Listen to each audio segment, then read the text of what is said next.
लगातार शहर में अवैध निर्माणों के खिलाफ मुहिम चलाने की बात हो रही है। नगर निगम कमिश्नर यशपाल यादव कह रहे हैं कि अवैध निर्माणों को बख्शा नहीं जाएगा, लेकिन शहर में इंडस्ट्रियल प्लॉट्स कमर्शियल में कन्वर्ट हो जाते हैं, करोड़ों रुपए की टैक्स चोरी होती है, सरकार को चूना लगता है। और जैसा कमल जी कह रहे हैं कि ये सब राजनीतिक प्राश्रय में हो रहा है, राजनीतिक संरक्षण में हो रहा है और खुलेआम आरोप लगा रहे हैं कमल जी कि ये सब माननीय मंत्री जी के दिशा निर्देशन पर। हालांकि आरोप हैं और जो कागज़ हैं, जो शिकायतें हैं, उनका एक बड़ा पुलंदा फिलहाल कमल जी के पास है। 2017 में यहाँ प्रशासन द्वारा तोड़फोड़ की गई थी। वहीं अब इस मामले को लेकर केंद्रीय मंत्री और पूर्व मंत्री पर आरोप लगाए जा रहे हैं कि इनके संरक्षण में दोबारा से इन इमारतों को खड़ा कर दिया गया है। हम चाहते हैं इस मामले में जिन भी लोगों पर आरोप लग रहे हैं वे भी अपना पक्ष वॉइस ऑफ फरीदाबाद पर रखें। हमारी टीम लगातार उनसे संपर्क करने की कोशिश भी कर रही है। जी कमल जी, कौन सी जगह है ये 12/2 फरीदाबाद बोला जाता है। इंडस्ट्रियल सेक्टर है, ये इंडस्ट्रियल प्लॉट है। 3.5 एकड़ का ये प्लॉट था। इसको अवैध रूप से इंडस्ट्रियल प्लॉट को कॉमर्शियल कर दिया। ये जो SCF देख रहे हैं आप, ये अजय बैंसला पार्षद का है, आगे राजपाल मामा के हैं, कोई इनका वो है, एक लाला है, क्या नाम है उसका लाला का, ये है उमा शंकर है। वो सब कृष्णपाल जी से रिलेटेड हैं, जो हमारे केंद्रीय मंत्री जी हैं, उनकी कृपा दृष्टि से ये होता है। और इसका हमने पहले 2017 में नगर निगम ने इसको तोड़ा था, 5 बिल्डिंगों को 2017 में उसकी मैं कटिंग दिखा दूंगा अखबारों में। और हमने RTI भी लगाई, केस पुलिस में केस दर्ज हुए इनके खिलाफ, FIR दर्ज हुई। परंतु अब FIR भी पता नहीं कहाँ चली गई और ये रिकंस्ट्रक्ट भी हुए दोबारा से बन के। यशपाल यादव जी कह रहे हैं कि वो अवैध निर्माण को तोड़ेंगे, तो CLU वगैरह करा लिया होगा इन्होंने। कोई CLU हुआ हो तो मैं अपनी सारी प्रॉपर्टी को फरीदाबाद के नाम दान कर दूंगा। ये कैसे CLU हो सकता है आप बताइए। हमारी जो मेन इंट्रेंस है सेक्टर 37 की, जिसमें लाखों रुपए गज दे के मैंने भी करोड़ों में कोठी खरीदी है, उसकी मेन इंट्रेंस को कोलैप्स किया हुआ इन लोगों ने।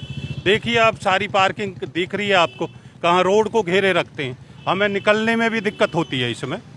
तो ये, और आप सोचिए कि इसके काउंटर में ही 2017 में मेरी जिस बिल्डिंग पे स्टे था, कोर्ट के स्टे की अवमानना करते हुए और उसको ध्वस्त कर दिया ताकि मेरी आवाज़ बंद की जाए। आज भी मैंने कंटेम्प्ट ऑफ कोर्ट डाला हुआ है, तो मुझे तरह तरह से प्रताड़ित किया जा रहा है इसी वजह से कि आप केस वापस लो। उन भ्रष्ट अधिकारियों के खिलाफ उनको संरक्षण दे के, आज तो एक तो ADC बना के बैठा हुआ है।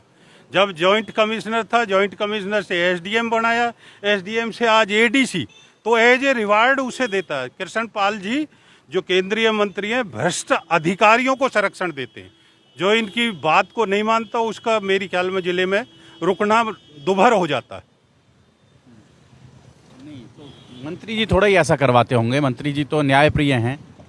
टोटल उनके संरक्षण में है। हमने RTI में देखा, अब यहाँ 159 करोड़ का नहर पार सीवर और वाटर लाइन का प्रोजेक्ट चल रहा है।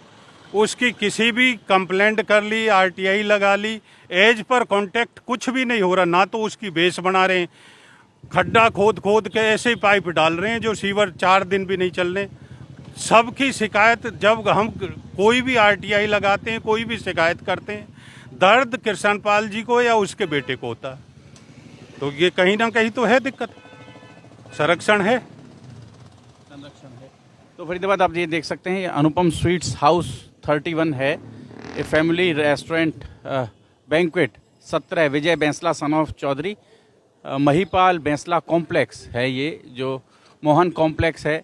तो ये सब वो इंडस्ट्रियल प्लॉट्स हैं। इंडस्ट्रियल प्लॉट है। ये 3.5 एकड़ में एक इंडस्ट्री होती थी, पहले मेरा भी कार्यालय था इसमें।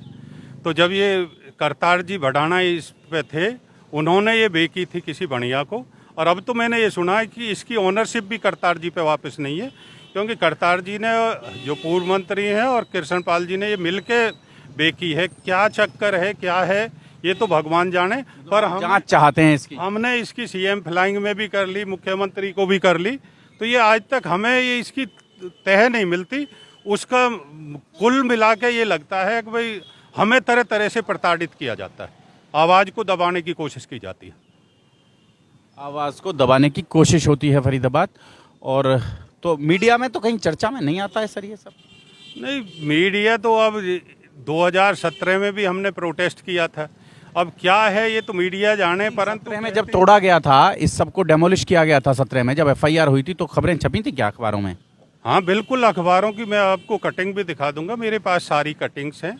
और उसके बाद मैंने आरटीआई भी लगाई थी कि भाई पुनर्निर्माण कैसे हो रहा, तो वो कह रहे हैं हमारे यहाँ कोई परमिशन नहीं ली है, उसकी हमें मिली हुई है, वो मैं दिखा। तोड़ा नहीं नगर निगम की ओर से या हरियाणा शहरी विकास प्राधिकरण की ओर से तोड़ा नहीं गया ऐसे? नहीं, बिल्कुल नहीं तोड़ा। और मैं वही तो कह रहा हूँ मैं, शायद यहाँ ये है, अब फरीदाबाद में रहना होगा तो कृष्णपाल जी से परमिशन लेनी होगी, उनसे जी हजूरी करनी होगी, उनके बगैर तो मेरी ख्याल में हम एक अपने सेक्टर में एक लाइट के लिए कहते हैं तो उनके सेक्टर 28 में बात कर लो। एक कोई निर्माण के लिए एक कमरा कॉलोनी में बनाना चाहे तो भाई देविंदर से बात कर लो। तो अधिकारी आके ये कहते हैं तो क्या कारण है, या पैसे दे दो, पैसे चाहिए। तो फरीदाबाद समझें आप, लगातार शहर में अवैध निर्माणों के खिलाफ मुहिम चलाने की बात हो रही है। नगर निगम कमिश्नर यशपाल यादव कह रहे हैं कि अवैध निर्माणों को बख्शा नहीं जाएगा, लेकिन शहर में इंडस्ट्रियल प्लॉट्स कमर्शियल में कन्वर्ट हो जाते हैं, करोड़ों रुपए की टैक्स चोरी होती है, सरकार को चूना लगता है। और जैसा कमल जी कह रहे हैं कि ये सब राजनीतिक प्राश्रय में हो रहा है, राजनीतिक संरक्षण में हो रहा है।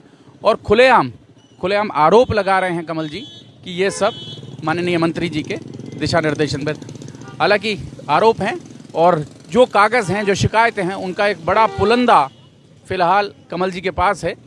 जोड़ेंगे आपको शहर की ऐसी ही और महत्वपूर्ण खबरों के साथ। बहुत बहुत धन्यवाद।